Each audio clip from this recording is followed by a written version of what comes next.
Hello everyone, Shannon Guss here, getting you ready for our week 3 exit interview for Australian Survivor Brains V Brawn 2. If you haven't seen the week, if you're behind, catch up, it's so good. But click away now. We will be talking to an eliminated contestant from week 3, but the season is so good. I'm absolutely loving it. We have this exit interview, Channel 10 are giving us one exit interview a week that they decide. This is the exit interview for this week. I have the feedback show with Ferris coming up as well for this week. And then, of course, we have the recaps that are already out with Chappelle, Puya, and Mike. Wonderful week of Australian Survivor. I'm also covering Survivor 48 on Survivor Global, where I had a recap with Mark, and I have Tessa O'Halloran coming up next week. So jump in. It's not too late to get into Australian Survivor. We are having so much fun here down under. Please join us. And until then, I hope you enjoy the sex interview. Hi, Ursula. Welcome to the podcast. Sorry to see you go, but I really enjoyed the entertainment that you were bringing on the show. The rivalry with Nunan certainly kept us fed for almost 3 weeks. So thank you for what you brought to the show. Thank you. Hello. Good morning. It's I'm excited to be here. I have a lot of questions. A lot of them revolve around Nunan.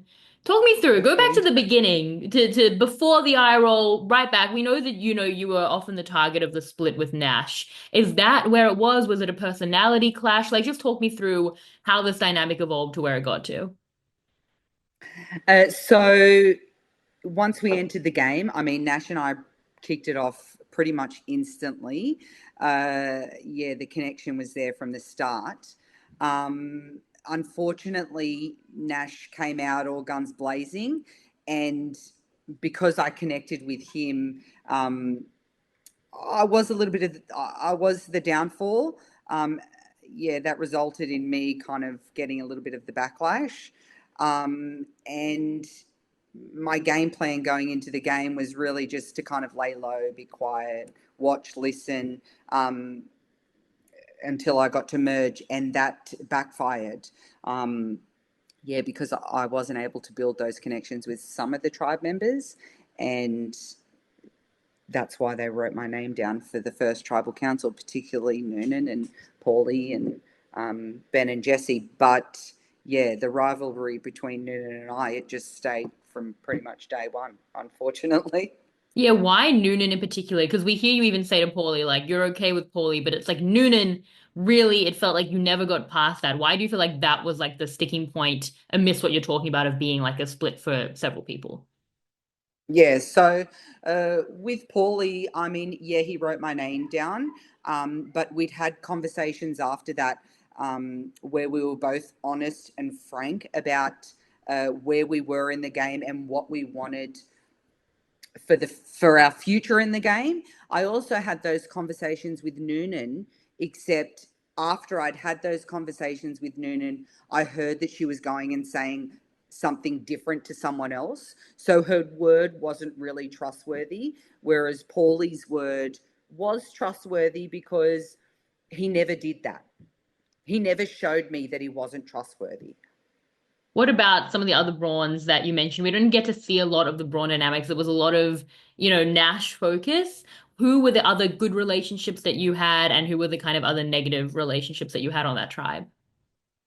Initially I had great relationships, obviously with Nash and Kristen and PD. Yeah. They were We were tight. We were thick as thieves. So they were my closest. As the game progressed, I actually built quite a good relationship with Ben. Had there not been a tribe swap, when there was a tribe swap, we were able to we had a little secret alliance going on. So, but unfortunately, we had the tribe swap.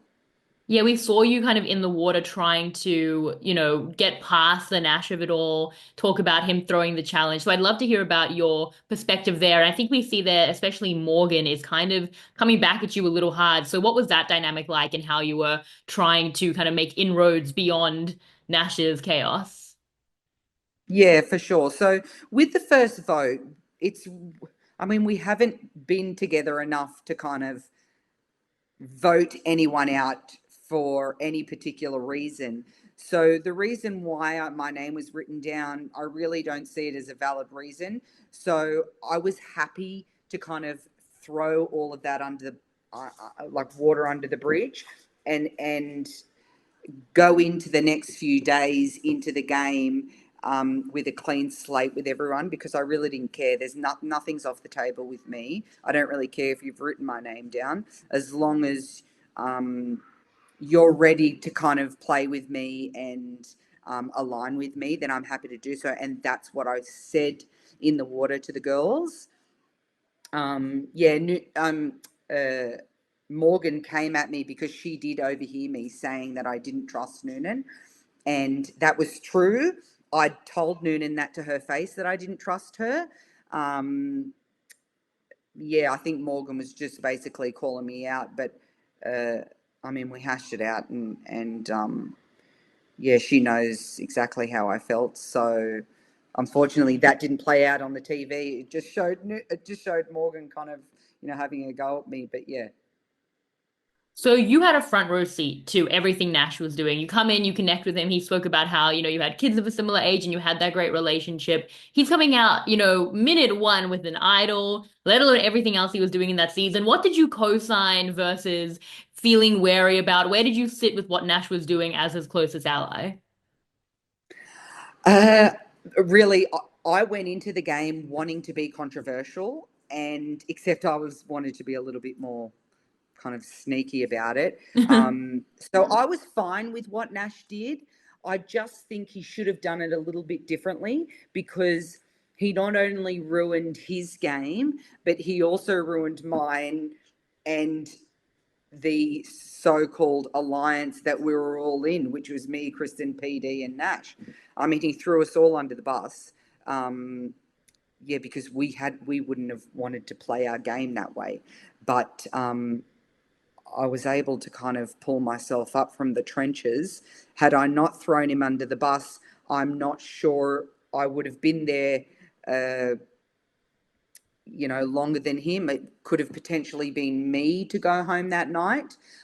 So I had to do what I had to do to save myself and to get myself further in the game. We didn't see so much of OG Braun, so I'd love to see, how did you see the hierarchy? Who did you see as like on the bottom? Well, I mean, like obviously Nash and you were towards the bottom, but even from like more of the tribe, who did you see as like more of the yes men, more of like the kings or the queens of the tribe, and how you saw the hierarchy? Obviously myself, Nash, were on the bottom. Kristen and PD were kind of aligned with us. So, they were also with us or associated with us. And then definitely Ben, he was right up there. Him, maybe Kate, I'd say Morgan. But as the game kind of progressed, I would say that that shifted definitely.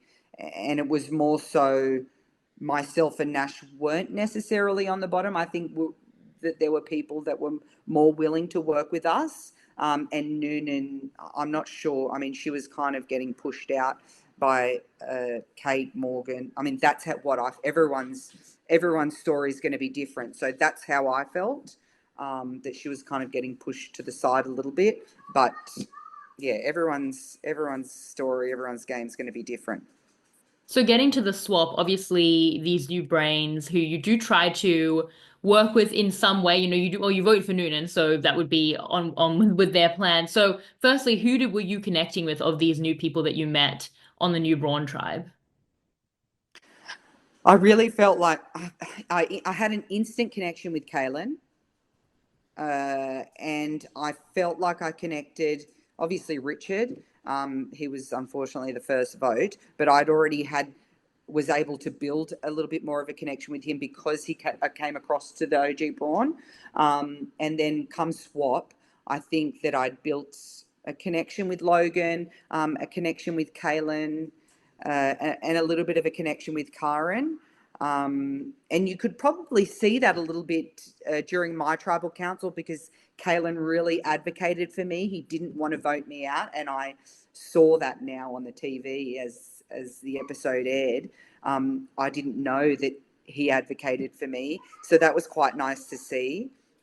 I think at tribal council there, Logan also felt the same. So, yeah, I felt like that those were the connections that I'd made.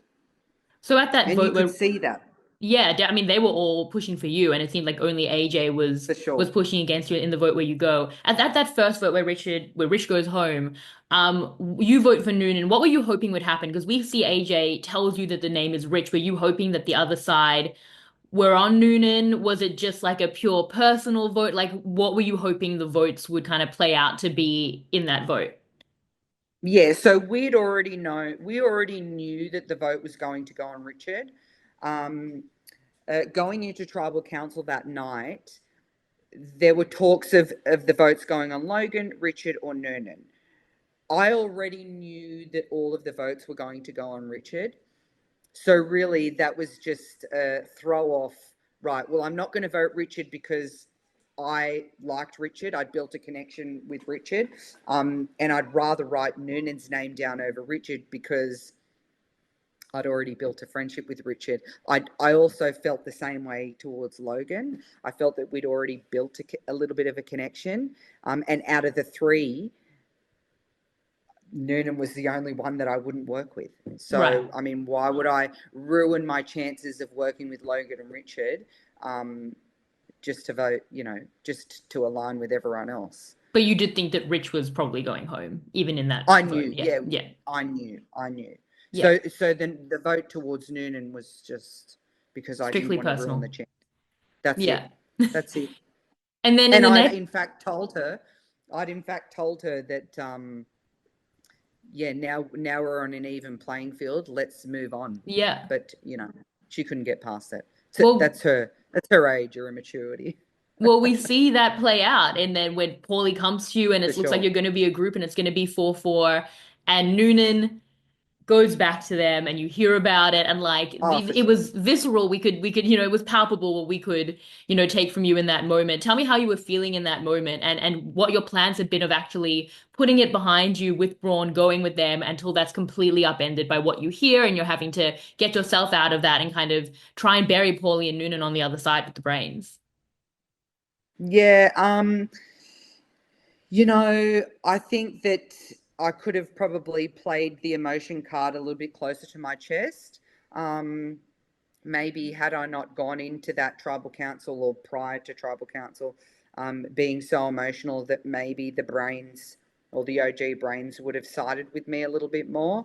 Uh, yeah, I probably could have played that a little bit differently, but I'm a truth teller. I'll always tell you how it is. Um, and as I said in my exit interview, I mean, people's true colours are always going to shine through, and Paulie's and Noonan's were. It was just a matter of time, really. Well, you talk about like being open. We see it as soon as you get to the swap that you are open about having been on the bottom, and that's like that infamous eye roll scene. What had been your plan going into the swap? Had you planned to fully flip over? Had you wanted at that point to stay with the Brawn, maybe less with Noonan, but Braun strong? Like, what was your intention going into it while being kind of open with that information? Yeah, going into Tribe Swap, I was never going to work with Noonan and Paulie. I always wanted to flip. Um, so this was a great opportunity for me to. I mean, I was on my own. I was a lone wolf.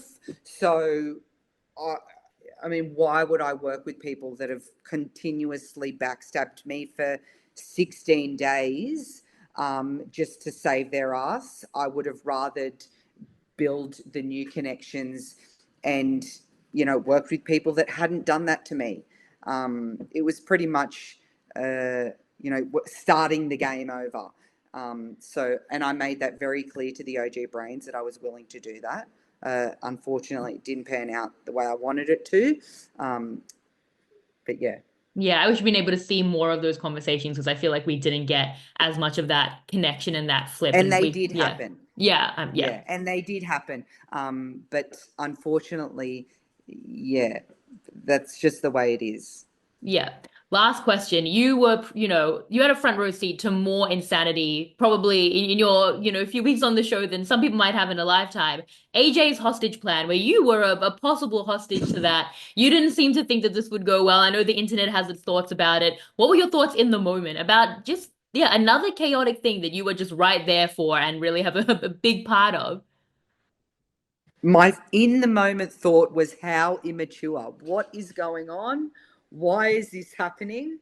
Um, but I mean, he may have what it takes to pull it off. So because it worked. He went back to the challenge the next day. He relayed that plan to the new Brains tribe, and They they threw. threw it. Yeah. So it may Yeah. very well work for him, and it may very well help his game. Well, look, he gets results. Maybe the results are ill-advised at times, Exactly. but he certainly gets results. Well, thank you so much, Ursula, for Exactly. providing so much context and insights into your game. It was great to chat to you.